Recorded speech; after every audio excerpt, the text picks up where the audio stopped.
Naririnig ko ang pinag-uusapan ninyo. Anong binabalak ninyo? Gagamitin niyo na naman ang pangalan ko? Ha? You must admit, Pa, it's good PR.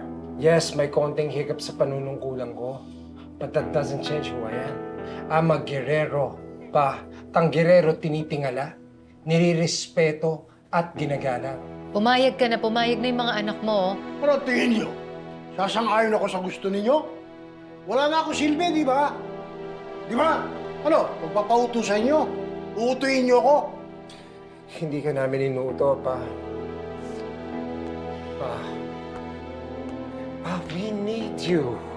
Lalo na sa laki ng gulong ito.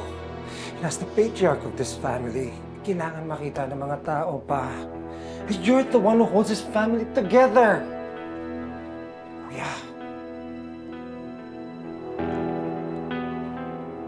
Papa, para to sa legacy ng Guerrero. Alam naman nating lahat kung gano'ng kahirap yung ginawa mo sa unang termino. Kung gano'ng kadelikado, kung gano'ng komplikado ang magserbisyo. Hayaan ba natin sirain ito ng iba? Hindi tayo papayag. Kailangan natin gawin to para sa legacy mo. Para sa iyo. Para sa Guerrero.